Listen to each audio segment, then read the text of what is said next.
What are signs of depression that aren't talked about? Resignation. Just feeling like any effort you put in won't change your situation, so why bother? Feeling like the victim in every situation and not being able to see solutions to help.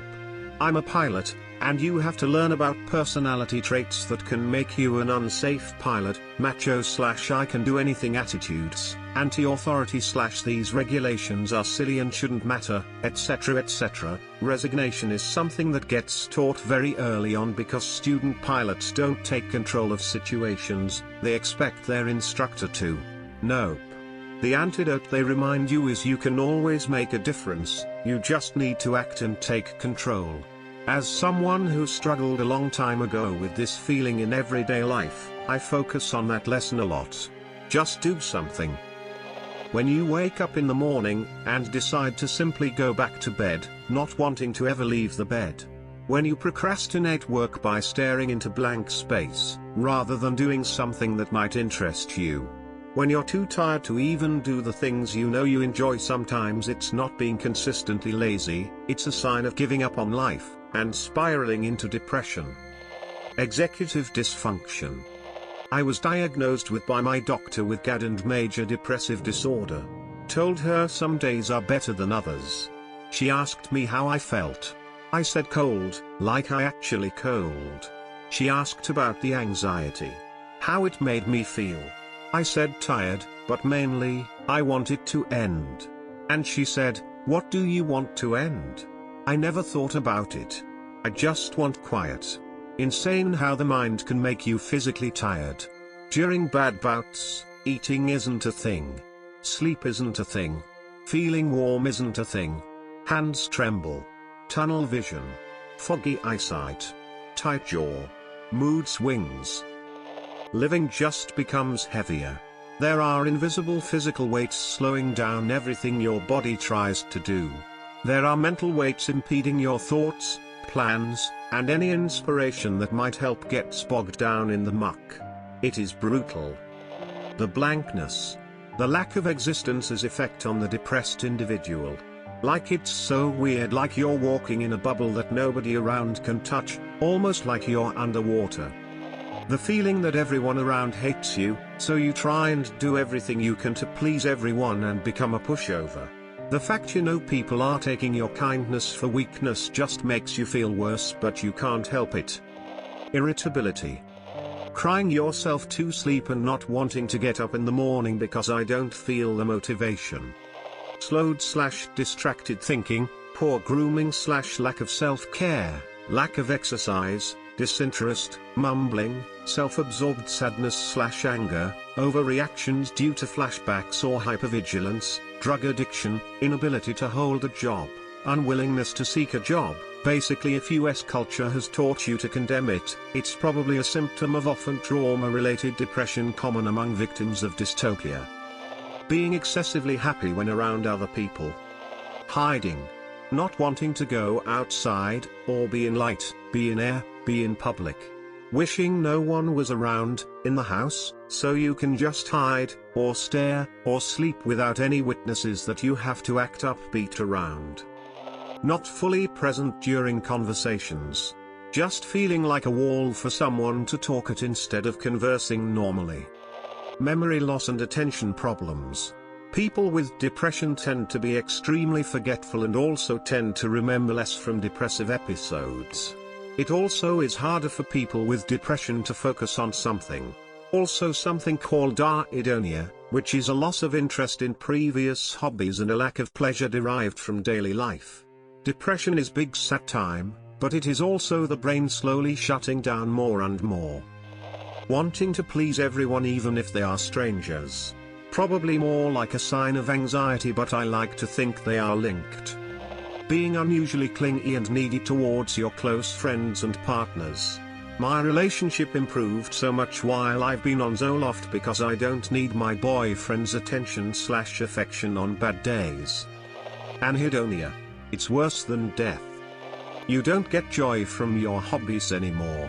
You are just doing everything on autopilot. Neediness? Like, constantly asking for validation. Considerable fishing for compliments can also be a sign of genuinely asking what you, as a friend, think of their looks. Maybe they seem pretty to you, but probably they don't see it themselves. Both, not sleeping or sleeping too much. Asking for hanging out but also cancelling plans last minute. Generally stuff that you find yourself being annoyed with. Ask them why they do it. Maybe they just try to annoy you, because they don't know how to ask for a hug.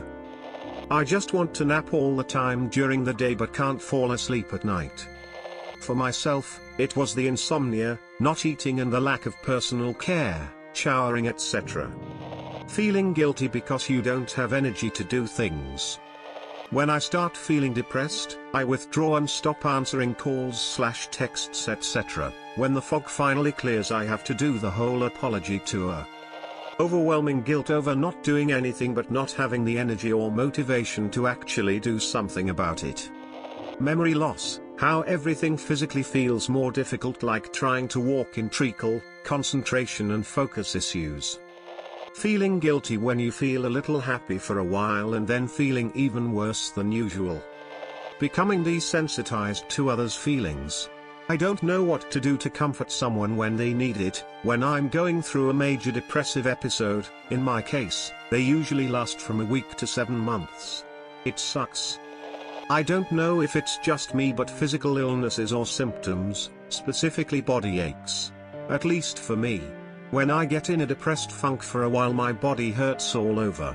Being touched bothers me and is sensitive. Too much irrationality.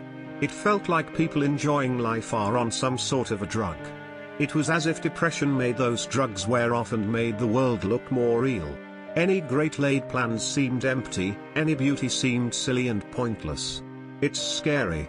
Not because of emptiness back then, but because how much sense it still makes to me now. Memory loss, brain fog and short attention span. The scariest thing about depression is driving. I get to a place and forget how I got there. I pray I never get too zoned out and hurt someone else or my car. Wanting everyone else to be happy. Feeling empty. Not necessarily sad, just empty. All signs of depression are talked about.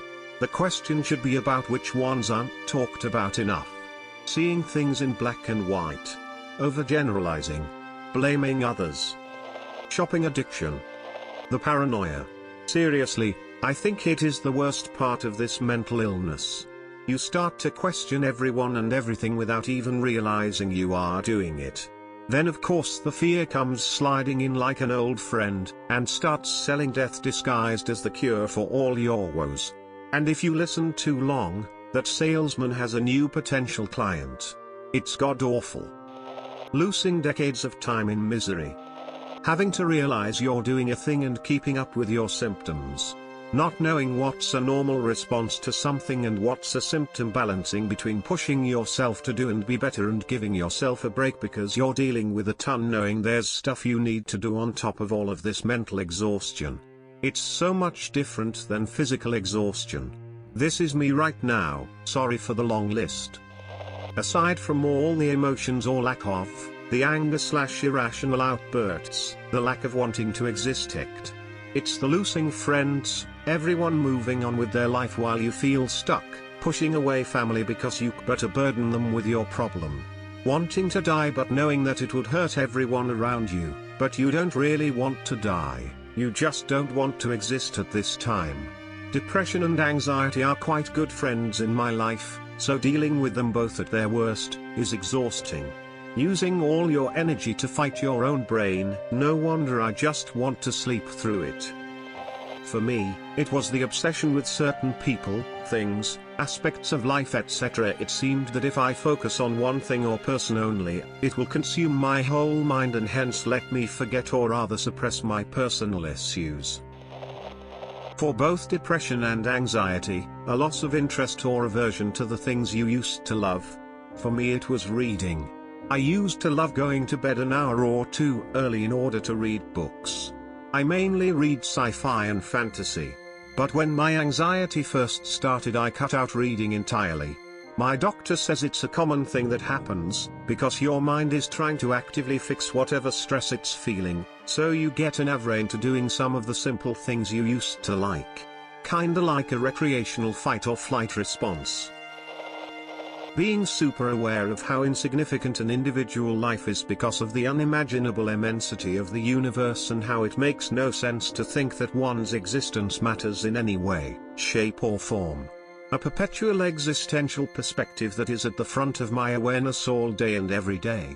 It seems that most people filter out this fact and are not paralyzed by it. Depression, for me, is not having that filter. It feels like wearing a ball and chain. Some days it's lighter, some heavier, but always there to snap me back to reality as I move through my life.